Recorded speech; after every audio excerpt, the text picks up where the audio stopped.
ಕೋಲಾರದಲ್ಲಿ ಮತ್ತೆ ಅರಣ್ಯ ಇಲಾಖೆ ಹಾಗೂ ರೈತರ ನಡುವೆ ಜಟಾಪಟಿ. ಅರಣ್ಯ ಇಲಾಖೆ ಒತ್ತುವರಿ ತೆರವು ಮಾಡಿರುವ ಜಾಗದಲ್ಲಿ ಉಳುಮೆ ಮಾಡಲು ಮುಂದಾದಂತ ರೈತರು.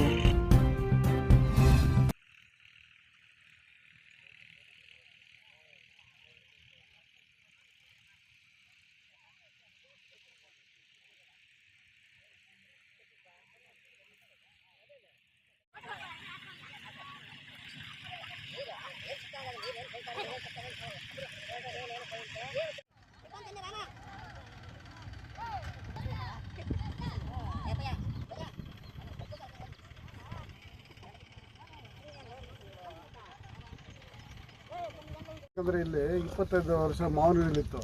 ಇವತ್ತೆಲ್ಲ ರೈತರು ಬೀದಿಗೆ ಬಂದಿದ್ದಾರೆ. ಅವರ ಜೀವನ ನಡ್ಕೊಂಡು ಹೋಗ್ತಾರೆ. ವರ್ಷಕ್ಕೊಂದ್ಸರಿ ಫಸ್ಟಲ್ಲಿ ಜೀವನ ಮಾಡ್ತಾಯಿದ್ರು. ಇಲ್ಲ ಮದುವೆನೋ ಏನೋ ಒಂದು ಮನೆ ಕಟ್ಕೊಡೋದು ಏನೋ ಮಾಡ್ಕೊತಾಯಿದ್ರು. ಆದರೆ ಇವತ್ತು ಫಾರೆಸ್ಟು ಮಾಡಿರೋ ದೌರ್ಜನ್ಯಕ್ಕೆ ರೈತರು ಬೀದಿಗೆ ಬಂದಿದ್ದಾರೆ. ಇವತ್ತು ಅವ್ರು ತಿನ್ನೋ ಗತಿ ಇಲ್ಲ, ರೋಡಲ್ಲಿ ಕೂತ್ಕೊಂಡಿದ್ದಾರೆ. ಅಂಥ ಟೈಮಲ್ಲಿ ಬಂದು ಈಗೂ ಬಂದು ಕೋರ್ಟ್ ಆದೇಶ ಆದ್ರೂ ಈ ತೊಂದರೆ ಕೊಡೋದು ಯಾನಯ ಫಾರೆಸ್ಟ್ ಆಗ್ಬೋದು, ನಮ್ಮ ಪೊಲೀಸ್ ಇಲಾಖೆ ಆಗ್ಬೋದು, ನಾವೇನೋ ಕಾನೂನು ಕೈಗೆತ್ಕೊಂಡಿದ್ದೀವ.